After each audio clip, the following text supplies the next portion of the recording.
All right. A UND football bye weekend, and that sets the center stage for UND hockey this weekend in Grand Forks. And not a better time, I would think, with a pretty big top 10 matchup in Quinnipiac. And Brad, last weekend, it was a sweep of Holy Cross and pretty much everything that you maybe wanted to see, I would imagine. You get both goalies split in there, and then Chris Jandrick gets NCHC Defenseman of the Week, and that Hain Jammernick send in line does pretty well for itself, and Jackson Blake gets his first career goal. So anything that they maybe missed on the game notes that they needed to hit? Yeah, no, I think they checked a lot of what they wanted to do. Both goalies got a start. They both looked pretty good.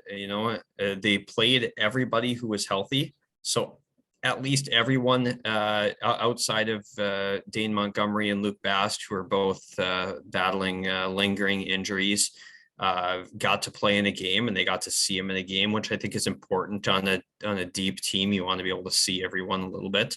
You mentioned Senden Hain and Jammernick. I think the real key piece there was Gavin Hain.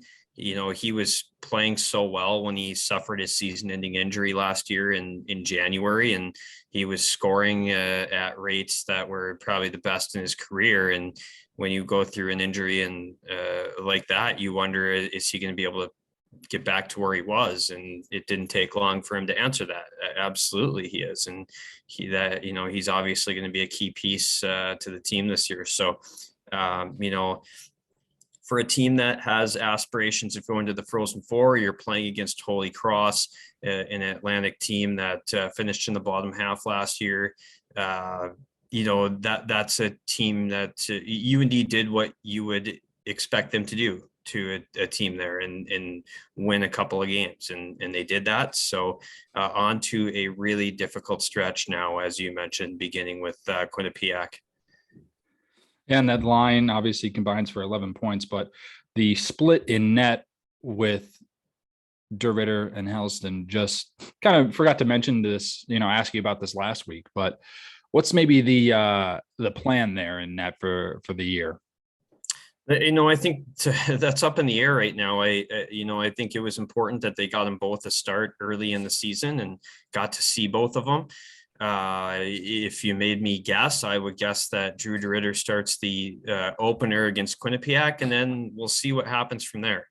I think at some point one of the guys is going to take the job and go with it. DeRitter is the more veteran guy. He's been around. This is his fifth year in college hockey, and Jacob Halston's in month one of year two. So he's definitely a lot younger, but I think he's got a lot of promise. I think his ceiling's pretty high. So I think he has a big future here, and but who will take the job this year? Time will tell. And sometimes things happen that you don't think will happen. I do, when's the last time UND's gone through a season without an injury to a goaltender? So they're going to need both of them. That's why I thought it was essential they both get in week one, because at some point you're going to need them both. Well, this week it'll be maybe tough to top Parrots, just because he's been a sophomore, but he's been so good for Quinnipiac, and maybe more so of a tougher test for that forward group for UND. But all around, Quinnipiac brings back a lot of pieces. They start the year off with a win against Boston College and then a tie against Long Island, maybe a little bit of a surprise there, but 100-point scorer in Ethan DeYoung, and a great captain on the blue line. What is it about this team that maybe just makes them so good? Yeah, I think they've got a lot of really good players, and I think the key is that they're older players now. They've been around, they've had tons of success, and in college hockey, the first round picks always get all the attention, but a lot of times the older teams win, and we've seen it with Minnesota State Mankato, and we've seen it with Quinnipiac. They've got 7 fifth-year seniors on their team. A lot of them were guys who were key players on last season's team, that rose all the way up to number one at one point in the year, and made the tournament, and They were a game away from the Frozen Four last year. They got way behind Michigan and almost came all the way back against them in that regional final.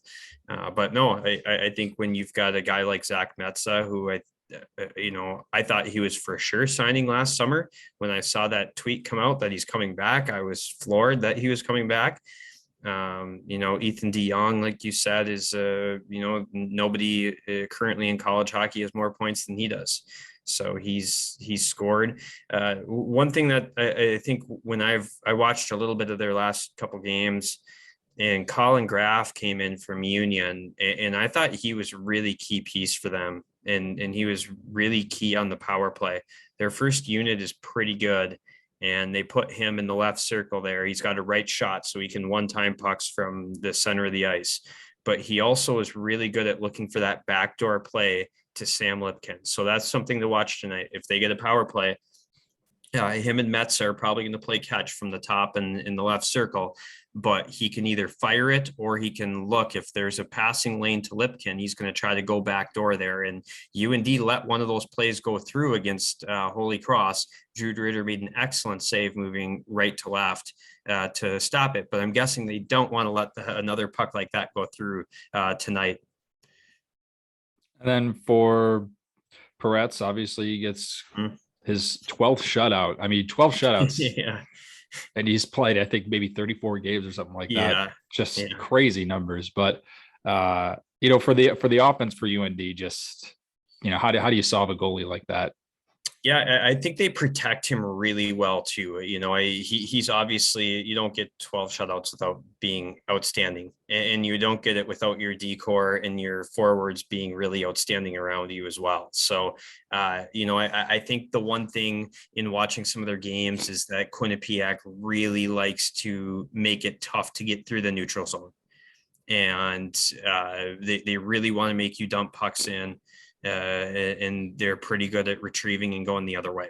So, getting in the offensive zone and sustaining some time is going to be the key for UND. And, they found out last year how tough that was. They went out there and they didn't get to 20 shots either night against Quinnipiac. So, and it's probably no surprise the guy who created 2 of their 3 goals was Jake Sanderson, a guy who can really walk through players, and he made 2 exceptional plays that led to goals, and that was the difference in the game. They won 3-1. Sanderson produced 2 goals. So I think the key is trying to sustain some sort of offensive zone time, and also not getting frustrated if it doesn't happen right away. Like you have to stay with it and be patient, because they're a team that tries to make it tough to get anything going. And obviously with the Quinnipiac game, I think it's pretty much the same for the rest of the conference, and just it's some pretty tough tests this weekend. Obviously, Denver has UMass, St. Cloud State has Wisconsin, Duluth has Mankato, Western Michigan. Maybe I thought that was going to be a tough test, not so much for the Falcons. But you mentioned in kind of your inside to the NCHC piece this morning, just the maybe not so much uncertainty, but maybe the wealth of goaltending that this conference has so far. So, what have you seen in that, just, with all these teams splitting starts so far? Yeah, I think that's interesting, with only 2 starting goalies coming back in the league to their teams. It sure looks like everyone's going to give both their guys a chance and see what they've got, because basically everybody is splitting goalies except for Miami. Miami is going with Ludwig Pearson, and they have been rewarded quite a bit for that because he's been outstanding.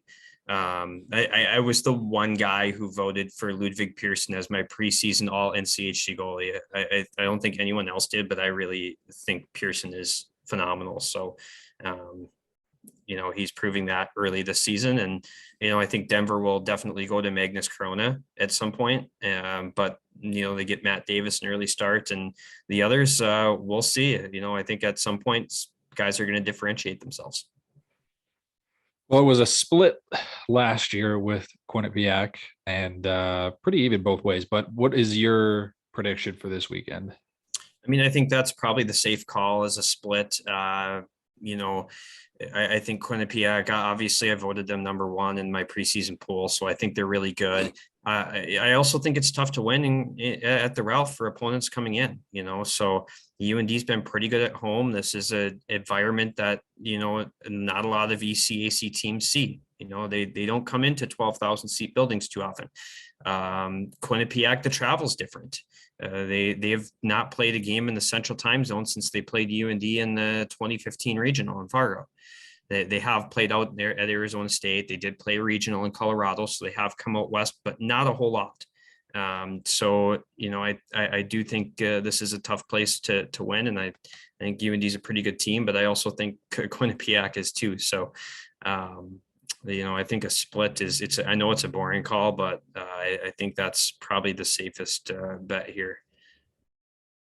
Well, it'll be, was it 6:07 and 5:07? It's 7:07 Friday, 6:07 Saturday.